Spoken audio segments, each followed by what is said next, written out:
हर हर महादेव दोस्तों, आप लोग का फिर से एक बार हमारे चैनल पे स्वागत है। आज जानते हैं महाशिवरात्रि की 4 कथाएँ। दोस्तों आज महाशिवरात्रि की 4 कथाएँ मैं सुनाऊँगा। कम से कम मैं इतना उम्मीद तो कर सकता हूँ कि आप लोग हर हर महादेव ज़रूर हमारे कमेंट बॉक्स में लिखेंगे। तो दोस्तों चलिए शुरू करते हैं। महाशिवरात्रि की 4 कथाएँ पूरी रात आपको जगाए रखने के लिए योग परंपरा में अनगिनत शिव की कहानियाँ हैं, जो तार्किक अंदाज में अमूल्य ज्ञान देती हैं। यह रही ऐसी 4 कहानियाँ। हम पहला शुरू करते हैं। कहानी पहला है शिव और बैलगाड़ी। यह कुछ 300 साल पहले की बात है। कर्नाटक के सुदूर दक्षिण क्षेत्र में अपनी बूढ़ी माँ के साथ एक योगी रहते थे। उनकी माँ काशी जाना चाहती थी ताकि वह विश्वनाथ जाकर शिव की गोद में प्राण त्याग कर सके। इसके अलावा उसने अपने जीवन में अपने बेटे से कभी कुछ नहीं मांगा था। उसने कहा, मुझे काशी ले चलो, मैं बूढ़ी हो रही हूँ, मैं वहीं जाके मरना चाहती हूँ। योगी ने अपनी बूढ़ी माँ के साथ दक्षिण कर्नाटक के जंगलों से होते हुए काशी के लिए एक लंबी यात्रा शुरू की। वृद्ध होने के कारण उनकी माँ का स्वास्थ्य बिगड़ गया, तो उन्होंने माँ को कंधे पर उठा लिया और जाहिर तौर पर कुछ समय पश्चात वह कमजोर महसूस करने लगा। उसके पास शिव से याचना करने के बजाय और कोई चारा नहीं बचा। उन्होंने याचना की, हे शिव, मुझे मेरे इस प्रयास में विफल मत होने देना। बस यही एक चीज है जो मेरी माँ ने मुझसे मांगा है। कृपया मुझे इससे पूरा करने में पूर्ण रूप से मदद करें और मैं इस कार्य में सफल हो सकूं। मैं इन्हें काशी ले जाना चाहता हूं। हम वहां सिर्फ आप ही के लिए आ रहे हैं। कृपया मुझे इतनी ताकत दे कि मैं काशी तक मेरी माँ के साथ हमारी यात्रा को सफल करें। तब जैसे ही उन्होंने चलना शुरू किया तो पीछे से एक घंटी की आवाज सुनाई दी, जैसे कोई बैलगाड़ी आ रही हो। उन्हें धुंध सी उबरती हुई एक बैलगाड़ी दिखाई दी, जिसे एक बैल खींच रहा था। सफर लंबा और जंगली इलाके से होते हुए हो तो हमेशा 2 बैल ही गाड़ी को खींचते हैं, पर जब आप थके हों तो ऐसी बारीकियों को किसे परवाह। गाड़ी नजदीक आई, पर वे चालक को नहीं देख पाए क्योंकि चालक लबादे में था और बाहर धुंध भी थी। योगी अपने माँ के साथ जमीन पर खड़े उस बैलगाड़ी चालक से कहा, मेरी माँ बीमार है, क्या हम आपकी खाली गाड़ी में यात्रा कर सकते हैं? उन्होंने कहा। अंदर बैठे व्यक्ति ने सिर हिला के हाँ कहा। वे दोनों गाड़ी में बैठ गए और बैलगाड़ी आगे चलने लगी। कुछ समय बाद योगी का ध्यान इस ओर गया कि जंगली रास्ता होने के बावजूद भी बैलगाड़ी बहुत आसानी से आगे बढ़ रही थी। तब उन्होंने नीचे देखा और पाया कि पहिए घूम नहीं रहे हैं, वे रुके हुए थे, पर गाड़ी आगे बढ़ रही थी। तब उन्होंने बैल की तरफ देखा और पाया कि बैल बैठा हुआ था, पर बैलगाड़ी चल रही थी। तब उन्होंने चालक की ओर देखा और पाया कि वहां सिर्फ लबादा ही था। उसने अपनी माँ की ओर देखा। माँ ने कहा, अरे पागल, हम पहुंच गए हैं, अब कहीं और जाने की जरूरत नहीं है, यही वो जगह है, अब मुझे जाने दो। इतना कह के माँ ने शरीर छोड़ दिया। बैल, बैलगाड़ी और चालक सब विलीन हो गए। योगी अपने गांव लौट आया। लोगों ने सोचा, यह इतनी जल्दी लौट आया है, यह अवश्य ही अपनी माँ को कहीं छोड़ के आया है, यह उसे काशी नहीं ले गया। उन्होंने उससे पूछा, तुम अपनी माँ को कहाँ छोड़ आए? उसने उत्तर दिया, हमें वहां जाना नहीं पड़ा, शिव खुद आए थे हमारे लिए। लोगों ने कहा, क्या बकवास है? उन्होंने कहा। योगी ने उत्तर दिया, मुझे फर्क नहीं पड़ता कि आप क्या सोचते हैं, वे आए थे हमारे लिए और यही सच है। मेरा जीवन ज्योतिर्मय हो गया है, यह मैं अपने अंतर में जानता हूँ। अगर आप नहीं मानते तो यह आप जाने। तब उन्होंने पूछा, ठीक है, हमें कुछ ऐसा दिखाओ कि हम माने कि तुमने सच में शिव को देखा है और वे सच में तुम्हारे लिए आए थे। योगी ने कहा, मैं नहीं जानता, मैंने उन्हें नहीं देखा, मुझे सिर्फ एक लबादा दिखा, वहां कोई चेहरा नहीं था, वहां कुछ नहीं था, वह पूरा ही खाली था। अचानक सबने देखा कि वह खुद वहां नहीं थे, सिर्फ उनके कपड़े ही दिखाई पड़ रहे। वे दक्षिण भारत के महान संत बने। जहां भी वह जाते, लोग उन्हें बिना चेहरे वाले योगी के रूप में लोग जानते। आइए जानते हैं दोस्तों, दूसरी कहानी क्या है। मल्ला, एक शिव भक्त और एक चोर। मैं आपको एक ऐसे योगी के बारे में बता रहा हूँ जो उस जगह के काफ़ी करीब रहे, जहाँ मेरा जन्म हुआ था। मैंने उनके बारे में सुना था और उस घटना के बारे में भी जो वहाँ हुई थी, पर युवावस्था में मैंने इस ओर ज़्यादा ध्यान नहीं दिया। उसने मुझे काफ़ी प्रेरित किया, पर मैंने उस समय इसे अधिक महत्व नहीं दिया। वर्तमान में नजनगुड के नाम से प्रसिद्ध शहर की सीमा पर मैसूर से करीब 16 किलोमीटर दूर एक योगी रहते थे। उनका नाम था मल्ला। वे किसी परंपरा से संबंध नहीं रखते थे और ना ही उन्हें कोई पूजा पाठ की औपचारिक विधि ज्ञात थी, परंतु बचपन से ही जब भी वे अपनी आंखें बंद करते तो उन्हें शिव की तस्वीर दिखाई देती। शायद योगी शब्द उनके लिए काफी नहीं है। उनके जैसे लाखों हैं। वे शिव के कैदी हैं। उनके पास कोई विकल्प भी नहीं है। शायद मैं भी उन्हीं के जाल में फंसा हुआ हूँ। हम उनकी तलाश नहीं करते। अभिमान के कारण शायद किसी की भी तलाश नहीं करते, पर उनके जाल में फंस अवश्य जाते हैं। शिव एक शिकारी थे। वे सिर्फ जानवरों को ही अपने जाल में नहीं फंसाते थे, अपितु इंसानों को भी अपने जाल में फंसा लेते थे। यह उन्हीं में से एक और था। मल्ला शिव के सिवा और कुछ नहीं जानता था। उसने कोई विशेष कौशल भी अर्जित नहीं किया था और वह जंगली इंसान बन गया था। यह तो उसे कभी विचार ही नहीं आया कि किसी को भी रोककर उससे अपनी जरूरत के लिए कुछ भी छीन लेना गलत भी हो सकता है। तो वो ऐसा ही करता था और एक डाकू के रूप में प्रसिद्ध हो गया था। वह जंगल के उस रास्ते का नियमित डाकू बन गया जिसे लोग सामान्य तौर पर इस्तेमाल करते थे। वह रास्ता जहां वो राहदारी वसूलता था, उस जगह का नाम पड़ा कल्याण मूलाई, जिसका मतलब है चोर का कोना। शुरू में लोगों ने उसे धिक्कारा, पर साल के अंत में लोगों से इकट्ठा किए एक एक पैसे को वो महाशिवरात्रि मनाने में खर्च कर देता था। वह एक बड़ा भोज आयोजित करता था। कुछ सालों बाद लोगों ने उसे एक महान योगी के रूप में पहचाना और स्वेच्छा से योगदान करने लगे, और जो ऐसा ना करते उन्हें योगदान देने के लिए प्रोत्साहित करने का भी उसे कोई पछतावा नहीं था। कुछ सालों बाद दो योगी जो आपस में भाई थे इस रास्ते से गुजर रहे थे। उन्होंने उस आदमी को देखा जो डाकू तो था पर एक महान योगी भी था। उन्होंने कहा, तुम्हारा भक्ति भाव अद्भुत है, पर तुम्हारे तौर तरीकों से लोगों को कष्ट होता है। उन्होंने कहा, मैं यह शिव के लिए करता हूँ, इसमें दिक्कत क्या है?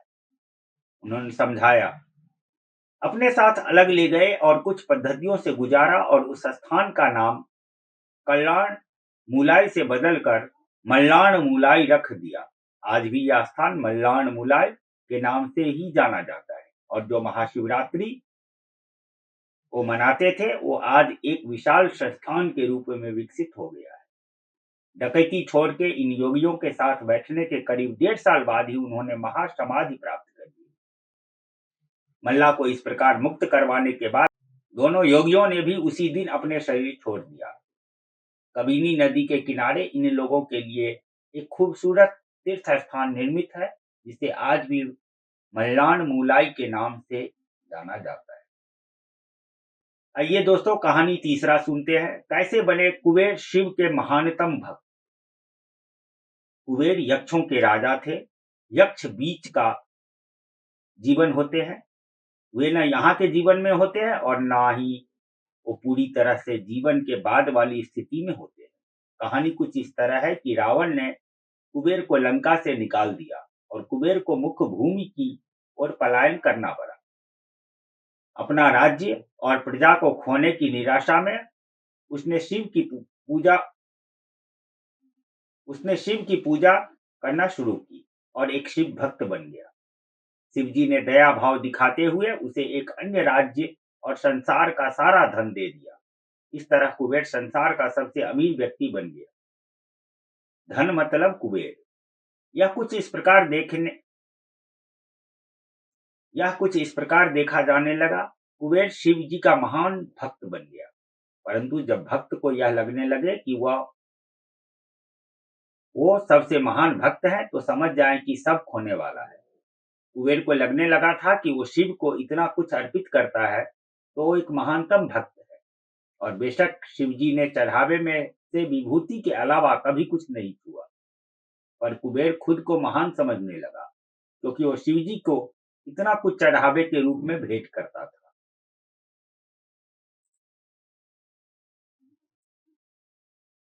एक दिन कुबेर शिव के पास गए और कहा, मैं आपके लिए क्या कर सकता हूँ? मैं आपके लिए कुछ करना चाहता हूँ। शिव जी ने कहा, तुम मेरे लिए क्या कर सकते हो? कुछ भी नहीं, क्योंकि मुझे किसी चीज की आवश्यकता ही नहीं है। मैं ठीक हूँ, परंतु मेरा बेटा, उन्होंने गणपति की ओर इशारा करते हुए कहा, ये लड़का हमेशा भूखा रहता है, इसे अच्छे से खिला दो। यह तो अत्यंत सरल है। कहकर यह कहकर कुबेर गणपति को अपने साथ भोजन के लिए ले गया। उसने गणपति को खाना खिलाया शुरू किया और खाते गए और खाते ही गए।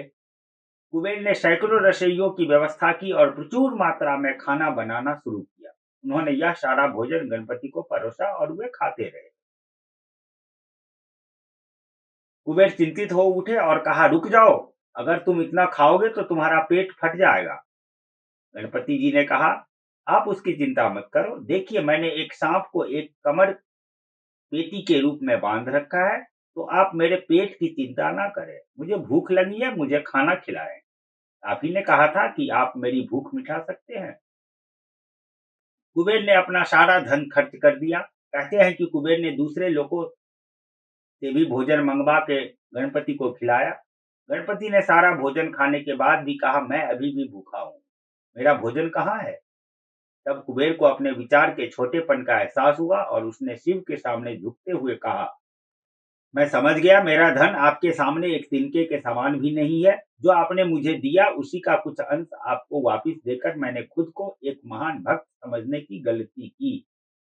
और इस क्षण के बाद उस जीवन ने एक अलग ही दिशा ले ली। आइए दोस्तों, अब जानते हैं महाशिवरात्रि की कुछ कहानी। 4 अर्धनारी रूप में शिव और भृगु महर्षि। जब हम योग की बात करते हैं तो हम किसी व्यायाम या किसी तकनीक की बात नहीं कर रहे हैं। हम इस सृष्टि के विज्ञान की बात कर रहे हैं और कैसे सृष्टि के इस अंश को इसकी परम संभावना तक ले जाया जा सकता है। हम उस विज्ञान और प्रौद्योगिकी की बात कर रहे हैं जिससे जीवन के हर एक पहलू को उस अंतिम संभावना तक ले जाया जा सकता है। जब शिव योग का संचारण और सृष्टि की संरचना की व्याख्या सप्त ऋषियों से कर रहे थे, तब एक सुंदर घटना घटित हुई।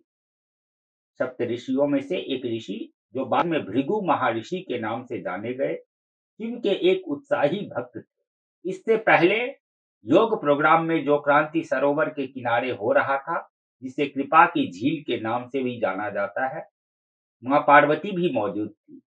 भृगु हमेशा की तरह सुबह जल्दी आए और वे शिव जी की प्रदक्षिणा करना चाहते थे। मां पार्वती शिव जी के करीब बैठी थी, परंतु भृगु ने दोनों के करीब से होते हुए शिव जी की परिक्रमा पूरी की, क्योंकि वो सिर्फ शिव की प्रदक्षिणा करना चाहते थे, मां पार्वती की नहीं। शिव जी इससे खुश हुए, पर पार्वती नहीं। उन्हें यह पसंद नहीं आया। उन्होंने शिव की ओर देखा। शिव जी ने कहा, थोड़ा और करीब हो जाओ, वो परिक्रमा करेगा। पार्वती और करीब आ गई। भृगु ने देखा कि उसके निकलने के लिए पर्याप्त जगह नहीं है, तो उसने एक चूहे का रूप धारण किया और पार्वती को बाहर रखते हुए अकेले शिव जी की परिक्रमा पूरी की। पार्वती क्रोधित हो गई, तो शिव जी ने उन्हें अपनी जंघा पर बैठा लिया। तब भृगु ने एक छोटे पंछी का रूप धारण करके शिव जी की परिक्रमा पूरी कर ली। अब पार्वती अत्यंत क्रोधित हो चुकी थी। शिव जी ने पार्वती को खींचकर खुद में मिला लिया और उन्हें खुद का हिस्सा बना लिया, जिससे उनका आधा हिस्सा शिव बन गया और आधा मां पार्वती। वे अर्धनारीश्वर बन गए। भृगु ने यह देखा और खुद को एक मधुमक्खी के रूप में बना लिया और उनकी दाहिनी टांग का चक्कर लगा दिया। भृगु का बचकाना भक्ति भाव देख शिव जी खुश तो हुए, पर साथ ही वे नहीं चाहते थे कि भृगु अपनी भक्ति में इतना खो जाए कि वो प्रकृति के परम स्वभाव को ही समझ ना पाए। सिद्धासन में बैठ गए। अब भृगु के पास कोई रास्ता नहीं बचा था कि वो सिर्फ शिव या उनके शरीर के किसी हिस्से का चक्कर लगा सके।